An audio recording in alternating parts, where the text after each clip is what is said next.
Good morning, જય શ્રી કૃષ્ણ. કેમ છો બધા? અહીંયા બધા જોવો, આપણે નેધરલેન્ડની છેલ્લી ચા પીવા બેસી ગયા બધા. આવો ચા પીવા. અને આ બધો સામાન ઓલમોસ્ટ રેડી થઈ ગયો છે. હવે કારમાં પેક કરવાનો છે. યાશી મળી છે બ્રેકફાસ્ટ કરવા. અસ્મિતા બનાવે છે કહાનના પાસ્તા. રેખાબેન મળી છે પરોઠું ગરમ કરવા. ઢોસા બનાવે છે? અરે વાહ. જો અહીંયા બધું નાઈસ ટાઈમ થઈ ગઈ છે. તમારા લોકો ઘરે જવાનો ટાઈમ થઈ ગયો છે. પાળો રંગ રેલિયો ઘેર જાવ ગમતું નથી. રસિયો રૂપાળો રંગ રેલિયો રે ઘેર જાવ ગમતું નથી. પણ એમાં કઈ વાંધો નથી. હવે અમારે લગ્નનું ટાણું આવ્યું છે. લગ્નનું ટાણું મારે જાવું પડશે. અમે લગ્નની મોજમાં આવી જઈશું અને હું મારી મિનિને પિક કરવાની છું એટલે મને બીજો આનંદ છે. એટલે કે હવે અમને ઘરમાં કન્યાવાળો આનંદ અલગ છે. ગમે તેવું તો 5 સ્ટાર કે 7 સ્ટાર ગમે તેવો હોય, ઘર ઈ ઘર ધરતીનો છેડો આપણો ઘર. એટલે તમે એક વસ્તુ છોડાય તો બીજી વસ્તુ જે તમને મળતી હોય એનો આનંદ લેવો જોઈએ અને પોઝિટિવ વાઇબથી ઘરે જવું જોઈએ. ઘરે જાવું ગમતું નથી. પહેલી હવે એમને પાછળ કેમ મૂકું? તમે તોય બધા મારી યાર આર્ગ્યુમેન્ટ કરો છો. હું એમ વિચારું કે અહીંથી બધો લગે જો પાછળ જતો રહ્યો હોય તમને કેટલી આરામથી બેહવા મળે. થેન્ક યુ હિમાંશુ, તું અમારી આટલી બધી કેર કરે છે. સિરિયસલી દિલથી તને થેન્ક યુ કહું છું. તું આગળ બેઠી એટલે તું હું તું ડેડી કેર તો કરે જ છે ને. લે કેર તો કરું જ ને. રાજુભાઈ રાજુભાઈ હું બાય ડીઝલ પુરાવું છું, બાય ડીઝલ. Bye bye. જુઓ, હવે અમે લોકો નેધરલેન્ડથી નીકળી ગયા છીએ અને જઈએ છીએ ફેરી તરફ. શું કહેવાય એમાં? શું કાલાઈ કાલાઈ અને કાલાઈ કહેવાય ને કાલી અલગ જ છે એક અને કેટલા મિનિટનું થશે આપણે ડ્રાઈવ? કેટલા કલાકનું? 4 કલાક. 4 કલાકનું ડ્રાઈવ થશે. તો અમારી આ 13 દિવસની ટ્રીપમાં અમને લોકોને બહુ જ મજા આવી. રોડ ટ્રીપ એક વખત આઈ થિંક મને એવું લાગે રોડ ટ્રીપ કરવી જોઈએ તો તમે ડીપલી બધું જ્યાં જવું હોય ત્યાં જઈ શકો અને જોઈ શકો. જો હવે અમે લોકો પેટ્રોલ પુરાઈ લીધું છે હિમાંશુ, એટલે કઈ ચિંતા છે નહીં. એમાં કઈ ચિંતા હતી તોય 250-300 કિલોમીટર ચાલે એમ હતી. તોય તે એ સેફ સાઈડ કરી લેવી જોઈએ લોંગ ડ્રાઈવ પર જવાનું હોય ત્યારે. ગુરુ તો- રાજુભાઈને હેલ્પ કરીને આવું કોને? કારણ કે આ સિસ્ટમ અલગ છે એની. ઓકે, તો કરતો આવી જા. તો હવે ફાઇનલી આપણે પેટ્રોલ પુરાઈને રેડી થઈ ગયા છે, ડીઝલ પુરાઈને. તો બોલો ચલો ઓમ ના હું ગણપતિ દાદા કી બોલો ગણપતિ દાદા કી જય ખોડિયાર માત કી જય જય જય જય શ્રી કૃષ્ણ. હરે કૃષ્ણ. જય રામાપીર. જય સ્વામિનારાયણ. અમને શાંતિથી ઘરે પહોંચાડી દેજો. ના હું અહીંયા ડીઝલ પુરાવા ગયો ને તો હું કન્ફ્યુઝ થઈ ગયો કારણ કે પેટ્રોલ પંપ પર કોઈ કિયોસ્ક જેવું કંઈ છે નહીં કે જે મેન્યુઅલી આપણને પેમેન્ટ લઈને ચેકઆઉટ કરે. જસ્ટ ખાલી એમ નોર્મલ 4 સ્ટેશન બનાવેલા છે. ઓફિસ જેવું કંઈ છે નહીં. નોર્મલી આપણે ત્યાં કેવું હોય કે કોઈ પણ સ્ટેશન હોય ફ્યુઅલ સ્ટેશન ત્યાં પેમેન્ટનું ત્યાં જ હોય એક પેમેન્ટ મશીન. પેમેન્ટ કરી અને ડીઝલ પુરાવીને નીકળો. પણ આની અંદર એવું હતું કે 4 ફ્યુઅલ સ્ટેશનમાં કોઈ પણ પેમેન્ટ મશીન નહોતું. કોર્નરમાં એક સિમ્પલ નાનું એવું મશીન મૂકેલું હતું. તો હું કન્ફ્યુઝ થયો કે પૂરવાનું કઈ તમે ત્યાં જઈને કારની ડિટેલ નાખી તો એની અંદરથી જ આવતું હતું કે તમારો જે પંપ હોય ને એ સિલેક્ટ કરવાનો કયા નંબરનો પંપ છે. પહેલાં પેમેન્ટ કરી દેવાનું કયા નંબરનો પંપ છે એ સિલેક્ટ કરવાનો. એ સિલેક્ટ કરો એટલે અનલોક થાય એ પંપ. અને ત્યાં એટલે આ સિસ્ટમ પહેલી વખત જોઈ. નોર્મલી દરેક પંપની ઉપર એક પેમેન્ટ મશીન હોય. બધા દેશમાં અલગ અલગ હોય ને. હા.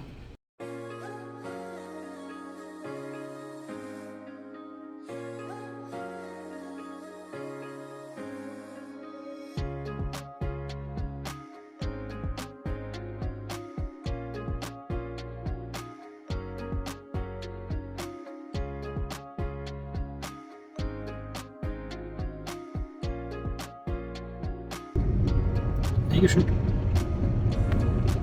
બસ આપણે બેલ્જિયમમાં એન્ટર થઈ ગયા છે. આ બોર્ડર જ છે હજી. જો આ લખ્યું છે બેલ્જિયમ 2 seconds maximum 60 km/h. હવે ક્રોસ થઈ ગયા બોર્ડર. ક્રોસ થઈ ગયા બોર્ડર? ના વેઇટ ક્રોસ થઈ ગયા આપણે બેલ્જિયમ એન્ટ્રી લીધી આપણે ખબર ય ના પડી લે. યુરોપમાં તો આવું જ છે ને હવે સ્પીડ લિમિટ નું જોવાનું છે કે કેટલી છે. આ 60 લખી હતી બરોબર. ઓકે હવે 3.6 કિલોમીટર સુધી આને ફોલો કરવાનું કે તમારે આ લાઈનમાં છે. હા મારી 3.3 છે બસ આપણે બરાબર 34 આવી ગયું. તેની સ્પીડ છે કેટલી છે 50.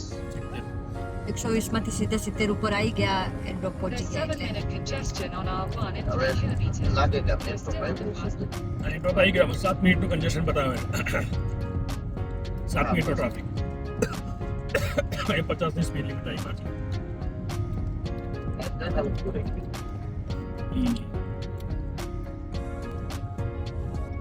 બોલો પરેશભાઈ. અત્યારે એન્ડ્રોપ છે પહેલા હું કહેતા ક્યાં ગયા કે એન્ડ્રોપ ગયા છે હા એ વાત બરાબર. પહેલા એન્ડ્રોપ ગયા પણ એના બોર્ડમાં અલગ લખેલું એન્ડ વર્કમ એવું કંઈક લખેલું એન્ડ વર્કમ છે. હતા એની લેંગ્વેજ ડચ બોલે ને અહીંયા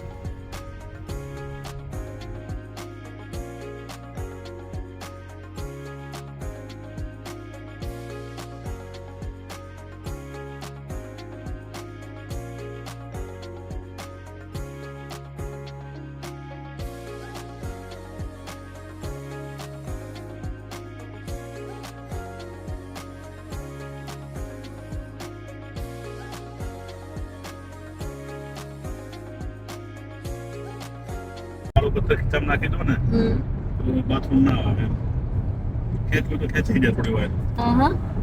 આવું મેં પહેલી વાર સાંભળ્યું. કોઈને ખબર હોય તો કહેજો કે ભાઈ કોઈને બાથરૂમ આવી હોય તો કાળો પથ્થર ખીચામાં નાખી દેવાનો તો પીપી ના આવે એવું દિલીપ કુમાર કહે છે. એના સ્કૂલ ટાઈમની વાત છે. બિલીફ હોય માન્યતા હોય એ ટાઈમ નાના છોકરા હતા એ ટાઈમ કોઈએ કીધું હોય ને એટલે પણ કોઈ હોય લાઈક શું કહે કે દિલીપ કુમાર એ છે ને એ ટાઈમમાં એ લોકોની સ્કૂલમાં આ વાત સંભળાણી હોય તો આપણને કોમેન્ટ કરે ને. છે પણ હવે તમે આખા તમારું જે બોડીની સિસ્ટમ છે ને અગેન્સ્ટમાં તમે પથરો મૂકો છો. એ વાત એ છે પણ કોઈને ખબર હોય તો કહેજો.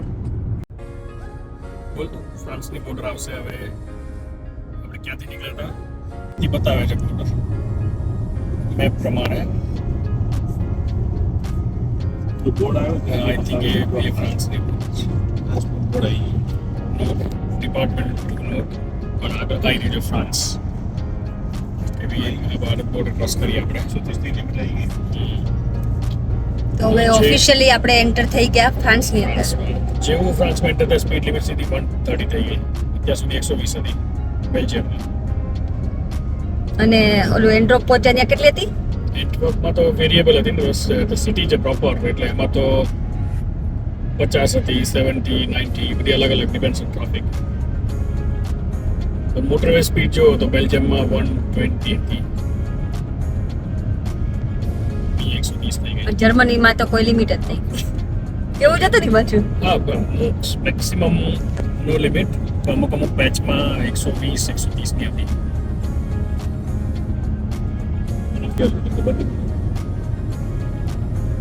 400 કિલોમીટર દૂર આવી ગયા એટલે વેધર કેવું ચેન્જ થઈ ગયું. ત્યાં એકદમ જ ફૂલ તડકો હતો, હીટ વેવ જેવું હતું. અમે સવારે ત્યાંથી નીકળ્યા ને ત્યારે સવારમાં અરાઉન્ડ 30 ડિગ્રી હતું અને અત્યારે અહીંયા ફૂલ વરસાદ છે. અમે નિયરલી ફેરી પાસે પહોંચી ગયા છીએ, પોર્ટ પાસે. 14 કિલોમીટર દૂર છે. સેકન્ડ ફ્રોમ ધ લેફ્ટ આને ફોલો કરવાની છે. હા લેન બસ થર્ડ લેન કાર્સ આપણે ગમે ને રાખીએ કે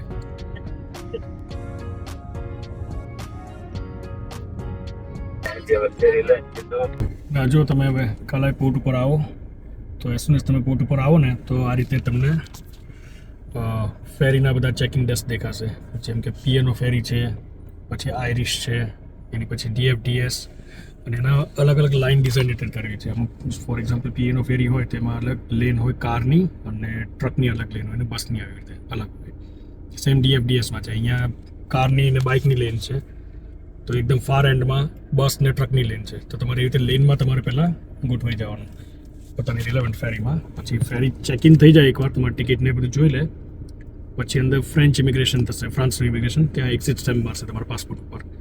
એ પતાવી પછી યુકે ઇમિગ્રેશન થશે અને પછી તમને આગળ બીજી એક ફરીવાર તમારા DFDSની એક આવશે, આપણે DFDS કે તમારા રિલેવન્ટ ફેરીનું ટર્મિનલ, એ તમને તમારી રિલેવન્ટ લાઇનમાં ઊભું રહેવાનું કહેશે.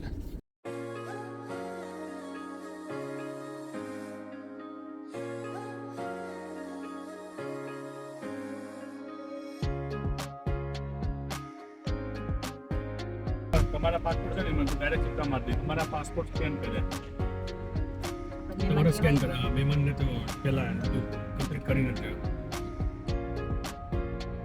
અમે લોકોએ ફ્રાન્સનું ઇમિગ્રેશન પતાવ્યું ને હવે આવશે યુકેનું.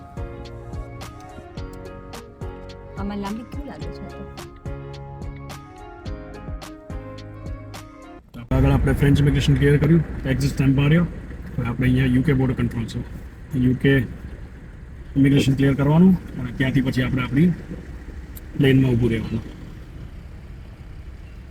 બીજી લઈને ખોલી નાખી દિવસ જાય મે બી હતી ને જો આપણી પાછળવાળા આગળ થઈ ગયા. સાઈડમાં જાઉં છું પાછી જગ્યા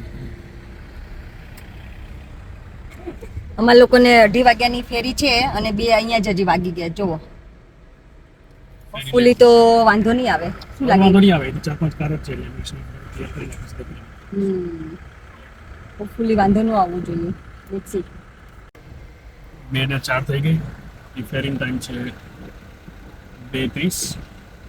હજી ઇમિગ્રેશન ક્લિયર નથી થયું, આગળ હજી 2 ગાડી છે, આગળ ફર્સ્ટ કારને અટકાવી છે. આપણો ટાઈમ ક્યારે આવે, ફેરિંગ મિસ ના થાય તો સારું. થઈ ગઈ છે ને હવે ફાઇનલી આગળ કાર મૂવ થઈ છે ઇમિગ્રેશન માટે. Thank you. ભાઈ ગયા બધા પાસપોર્ટ. હા હા ચલો ભાગો. ફાઇનલી અમારું ઇમિગ્રેશન પતી ગયું છે અને અત્યારે વાગ્યા છે 2:15.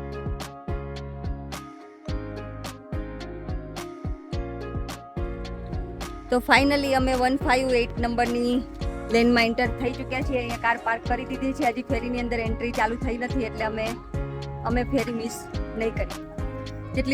કેટલા કલાક પહેલા અહીં પહોંચવું હતું? મને એવું લાગે 2 કલાક પહેલા પહોંચવું જોઈએ. આપણે થોડા લેટ થઈ ગયા, ઘરેથી જેમ જ આવવું પડે. હા સાચી વાત છે. ફાઇનલી અમે લોકો ફેરીની અંદર એન્ટર થઈ જ રહ્યા છીએ હવે. In 150 meters. ફેરી 2:30 વાગ્યાની હતી એની જગ્યાએ અત્યારે In 300 meters. 2:38 થઈ ગઈ છે. ફાઇનલી કાર પાર્ક કરી દીધી છે.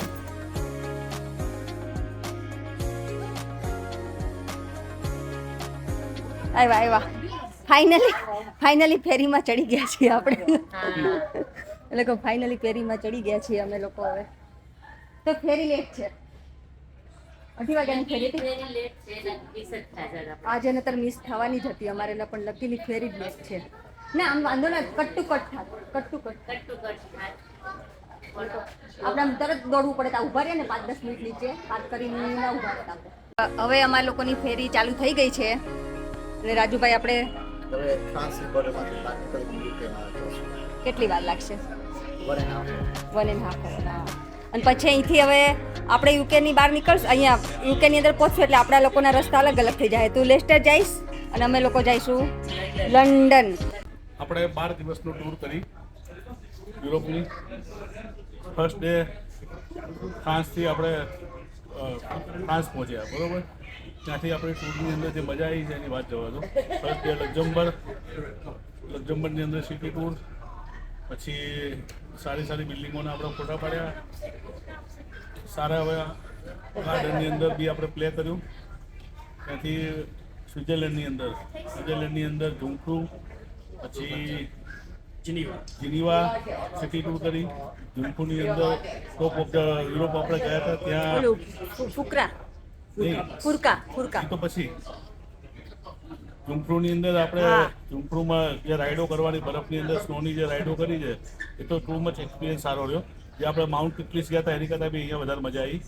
અને ત્યાં બીજો વસ્તુ એ હતી, પેલા રોપવે હતો, રોપવે પછી ટ્રેન ટ્રેન બી લગભગ મારા હિસાબે અડધો કલાક ડુંગરની અંદર ચાલીને ઉપર લઈ ગઈ આપણને એ તો બી હાઈટ ઉપર હાઈએસ્ટ ટ્રેન સ્ટેશન છે ને? હાઈએસ્ટ ટ્રેન સ્ટેશન એ એક ક્લિપ બી એક સારો રહ્યો. અને ક્લિપનો જે રોપે ગંડોલા કે આપણે ગંડોલાની અંદર બી ખાસા એવા ઉપર લઈ ગયા ત્યાંથી ટ્રેનમાં. અને ઉપર ટોપ બધો યુરોપની અંદર 2, 3, 4, 5 પોઈન્ટ ત્યાં સારા એવા છે. એ લોકોએ ખબર નહીં કઈ રીતે બનાવ્યા, પણ એ લોકોને ખરેખર જે એની ટેકનિક છે એની પર આપણે દાદ આપવી પડે. ત્યાંથી બીજા દિવસે આપણે ફુડકા પાસ ગયા હતા. ફુડકા પાસ તો નેચર માટે ધ બેસ્ટ કહેવાય. જ્યારે આપણે ખબર હોય તો આપણે 2 વર્ષ પહેલા મસૂરી ગયા હતા. મસૂરીમાં જેવું એટમોસ્ફિયર વાદળોની અંદર આપણે ઘેરાયેલા હતા ને, સેમ ટુ સેમ એ ટાઈપનું જ વાતાવરણ હતું. એની અંદર બી બહુ મજા કરી. એના પછીના દિવસે આપણે સિટી ચેતક જે આપણે જે પ્લેસ ઉપર રોકાયા હતા એ બી પ્લેસ જબરદસ્ત હતું. લાઈક શિમલા, કુલ્લુ, મનાલી આપણે જે ફરવા જઈએ એ ટાઈપનું હિલ સ્ટેશન હતું. એની અંદર બી બહુ મજા આવી. એક દિવસ સિટી આપણે એમાં ફરવા ગયા ત્યારે ગંડોલા રાઈડ કરી. પછી છોકરાઓ જે નાના અને મોટા જે લોકો રાઈડ કરે એ ટાઈપની ઉપર લઈ જાય, ત્યાંથી નીચે લાવે. એ રાઈડમાં બી મજા આવી ગઈ. અને ફ્રીમાં આપણને રાઈડ કરવા મળી. રાઈડ કરવા મળી, એ મોટો બેનિફિટ હતો. એ લોકો બહુ સારા કહેવાય કે આપણને ફ્રીમાં કે વાંધો નહીં જતા રહો કે. ત્યાર પછી નેધરલેન્ડ તો આપણને લાગે વેનિસમાં ગયા હોય ને એક કન્ટ્રીની અંદર 2 કન્ટ્રીનો અનુભવ થઈ ગયો. લાઈક વેનિસની ઇટાલીની અંદર વેનિસની અંદર આ ટાઈપનું જ હોય છે. નદીઓ જતી હોય એની આજુબાજુમાં બધા મકાનો. આમ્સ્ટરડેમમાં એવું લાગતું હતું અને આપણે કાલે જ્યાં બીચ ઉપર નાના વિલેજમાં ગયા હતા ત્યાં એવું જ હતું, વેનિસ જેવું જ હતું કે વચ્ચે નદી આજુબાજુ. અંદર 90% પબ્લિક મને એવું લાગે કે સાયકલિસ્ટ લાગે છે. બધા સાયકલો મોસ્ટ ઓફ તમે ગાડીઓ કરતા સાયકલો વધારે જોવા મળતી હતી. એટલે નેધરલેન્ડની પબ્લિક મોસ્ટ ઓફ સાયકલિંગ વધારે કરે છે. અને એ લોકોને ગવર્મેન્ટ સાયકલિંગ ઉપર કંઈક ટેક્સ બેનિફિટ અને બીજા બધા બેનિફિટ પણ આપે છે કે જે લોકો અમુક ટાઈપની સાયકલિંગ કરતા હોય એ લોકોને. બહુ ડીપમાં મને ખબર નથી, પણ મને એવું લાગ્યું કે સાયકલિંગ વાળાને એ બેનિફિટ કંઈક આપતા હશે. ઓલ ઓવર આપણી ટૂર બેસ્ટ થઈ. કોઈને કોઈ જાતની તકલીફ ના પડી, કોઈને કોઈ જાતનું હેલ્થ વાઇઝ બધા સારા રહ્યા. આપણને એમ લાગતું કે લેફ્ટ સાઈડ ડ્રાઈવની અંદર આવડું 10-12 દિવસ ડ્રાઈવ કરવું ટફ રહેશે, પણ કોઈને બંને જે લોકો ડ્રાઈવ કરતા હતા હિમાંશુ અને રાજુ બંનેને ડ્રાઇવિંગ સારું હતું. તો સ્પેશિયલ થેન્ક યુ હિમાંશુ. હા દિલીપભાઈ, તમારો એક્સપિરિયન્સ કેવો રહ્યો? ગાડી બી ચલાવી, એમાં બી મને બહુ મસ્ત એક્સપિરિયન્સ હતો. 130-140 ઉપર આપણે ઇન્ડિયામાં ચલાવી, 120-130 ઉપર, 140-155 50 ઉપર લેફ્ટ સાઈડ ડ્રાઇવિંગમાં. આપણે તે રાઈટ સાઈડ હતું ને યુરોપમાં રાઈટ સાઈડ ડ્રાઇવિંગ આપણે કર્યું. તો લાગતું નતું કે આપણે રાઈટ સાઈડ ડ્રાઈવ કરીએ છીએ. તમે એકવાર ચલાવવાનું ચાલુ કરો એટલે વિસ્તૃત થઈ જાવ એટલે તમને વાંધો ના આવે. જે કારનો એક્સપિરિયન્સ હતો, લોકો ફરવા આવે છે બાય પ્લેન કે બધી રીતે, પણ આપણે બાય પોતાની કાર લઈને જે ફરવા આવ્યા એનો એક્સપિરિયન્સ બહુ સારો રહ્યો. બાકી ટૂર આપણને બહુ મજા આવી ગઈ. તો કારમાં રોડ ટ્રીપ કરવી જોઈએ યુરોપમાં કે બાય પ્લેન જવું જોઈએ? બાય કાર ટ્રીપ કરવી જોઈએ, જેની અંદર તમને નાની નાની વસ્તુઓનો મજા આવે એનો તમે અનુભવ લેતા જાઓ. ગમે ત્યાં જ્યાં ઊભું રહ્યો એને ઊભા રહી શકો. અને તમારા રોડ રસ્તા બધા એટલા સારા છે કે તમને કોઈ જગ્યાએ તકલીફ ના પડે. થોડું તમને નોલેજ તમે પહેલેથી લઈને જાઓ એટલે વાંધો ના આવે. વાંધો ના. પરફ્યુમ લઈને આવી ગયા છે, બતાય કયું લાવી?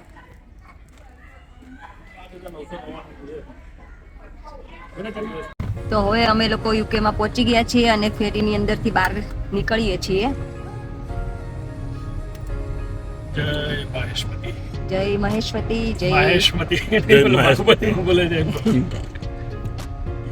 હવે ડ્રાઇવિંગ આ સાઈડ કરવાનું છે, મને રિમાઇન્ડ કરાવજો તો હું પેલી બાદ લઈ લઉં. ઓકે.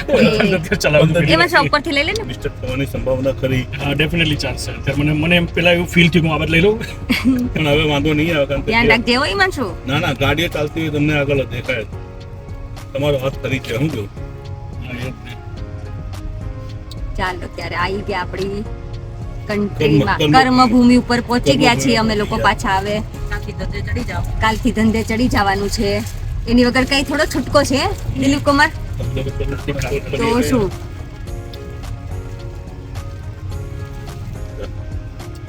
એક્ઝિટ સોટી, ચાલો એક્ઝિટ સોટી જે આવી ગયો, એક્ઝિટ ઉપર આવી ગયા આપણે.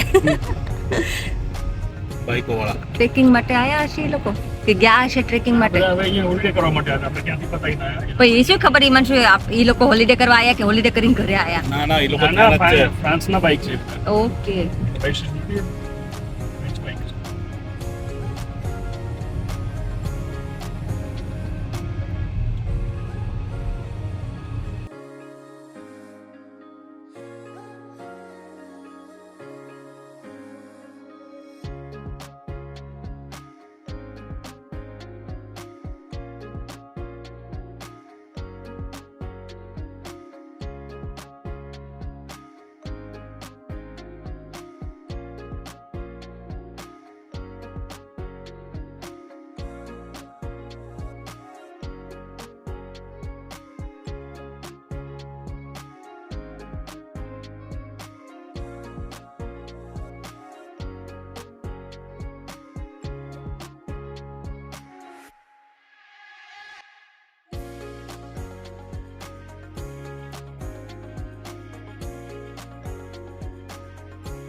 ટનલમાંથી પાસ થઈ રહ્યા છે અત્યારે. ઉપર છે રિવર થેમ્સ અને જો તમે ક્લોકવાઇઝ આવતા હો તો ક્વીન એલિઝાબેથ બ્રિજ ઉપરથી આવવાનું, બ્રેડફોર્ડ ક્રોસિંગ કહેવાય એને. અને એન્ટી ક્લોક જતા હોય તો ટનલમાંથી જવાનું. ઉપર થેમ્સ રિવર, એની ઉપર બ્રિજ, નીચે ટનલ. ટનલ છે 1.6 કિલોમીટર લાંબી છે અને માઇલ્સમાં ગણો તો 1 માઇલ લાંબી છે.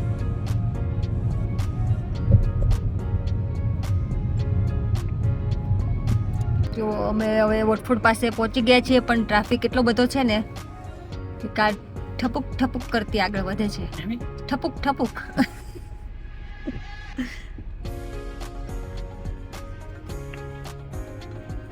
5 માઇલ છે પણ બહુ દૂર લાગે છે. અત્યારે છે ને હવે મિનીને પિક કરવા આવ્યા છીએ ડાયરેક્ટ જ. એટલે મિનીને લઈને પછી અમે ઘરે જઈશું, કારણ કે હવે મિની બહુ મિસ થાય છે.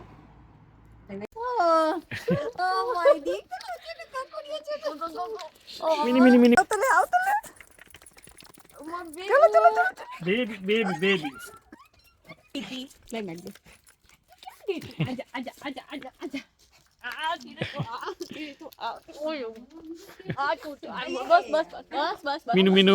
છોડ દે, નીચે મૂકી દે બેટા, નીચે મૂકી દે, નીચે મૂકી દે ચાબી. મિની યાશી, ચલો યાશી જોડે, ચલો ચલો ચલો ચલો ચલો ચલો ચલો ચલો. હવે મિની આવી ગઈ છે અમારી જોડે પાછી. I mini happy baby. My baby. તોય તો થાય તો ખરી ને બિચારી.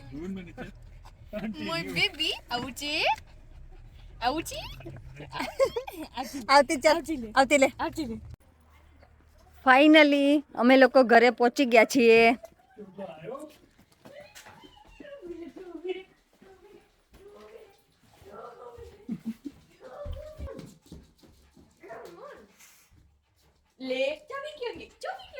ચાવી આઈ થિંક મંદિરમાંથી લેતો જતો. અમે હોલિડેમાંથી ઘરે આવી ગયા અને સીધું અપેક્ષાએ અમારી માટે ડિનર રેડી રાખ્યું છે, તો અમે અપેક્ષા ઘરે ડિનર કરવા આવ્યા છીએ. આવવાનું જો ને ડાયરેક્ટ અહીંયા જ આવી ગયા નહીં આજે. દાળ ભાત શાક રોટલી છે, સિમ્પલ ડિનર છે. હા, મિનીને ઘરે મૂકી અને કીધું અહીંયા આવીએ. અપેક્ષા કે અહીંયા આવી જાજો સીધા, તમે લોકો લેટ આવો ને તો કે થાક્યા પાક્યા રાંધવું ને. એટલે મગનું શાક બનાવ્યું છે અપેક્ષાએ, રોટલી અને બીજું શું બનાવ્યું? દાળ ભાત અને કોબીનો સંભારો, છાશ અને સલાડ. અને આજે તો દેશી ભાડું મજા આવે ને આટલા દિવસ. એટલે જ મેં એવું વિચાર્યું અને આમે હું છે ને શાક લેવા ગઈ જ નથી. એટલે આજે મારો વિચાર હતો પણ પોસ્ટકોમ લઈને ગઈ ને પછી મને કે હવે હું નહીં આવું. એટલે ના અને જો કે અમે ઘરે બનાવતા એટલે આપણું બધું દેશી થાતું જ તો એવું નતું. પણ ઘર ખબર ને ઓલું ખબર છોકરાઓને મેં પીઝા ને એવું ખાતા હોય ને તો 4 મહિનાની યાશીન મગભાત ભાવશે. ના યાશીનું તો ફેવરિટ છે મગભાત. હા, એટલે તો ચાલશે બનાવું કે એ લોકો. હું પેલા બટેકાનું શાક બનાવું, પછી મને યાદ આવ્યું રેખાબેનને દિલીપ કુમારને ડાયાબિટીસ છે એટલે પછી મેં કીધું મગ બનાવું. હા, એટલે આજે અમે તૈયાર ભાણા ઉપર આવી ગયા છીએ. મિનીને ઘરે મૂકીને. છોકરીઓ આજે તો મિનીને મૂકીને આવી નહીં. બોલ આજે ને. હા, કારણ કે એ લોકો આટલા દિવસથી હા, એટલે કે આજે હવે નહીં કે અમે અમને ભૂખ. આંટી કીધું ટિફિન ભરી દે પાછી કે ચાર મોડી અને આશી ગઈ આંટી કીધું ટિફિન ભરી દે. હા લઈ જજો. ઓ માય ગોડ, છોકરી તો મસ્ત ડેડી જોડે એન્જોય મળી છે કરવા. વાલકુડી થઈ ગઈ જો તો. સામે જે હું જેવો બેઠો તો આવી ગઈ મારી પાસે. હે મિની તો આવે તો ખરી ને. હે ને બેટા? તમારી બેગ ખાલી છે. અમારા યુરોપના વિડીયો તમને કેવા લાગ્યા પ્લીઝ કોમેન્ટ કરજો. ને બધાએ બહુ જ મસ્ત કોમેન્ટ કરી છે, તો થેન્ક યુ. આવો ને આવો જ સરસ સપોર્ટ કરતા રહેજો, નાઇસ કોમેન્ટ કરતા રહેજો. Once again thank you for watching and thanks for your support. જય શ્રી કૃષ્ણ. બાય.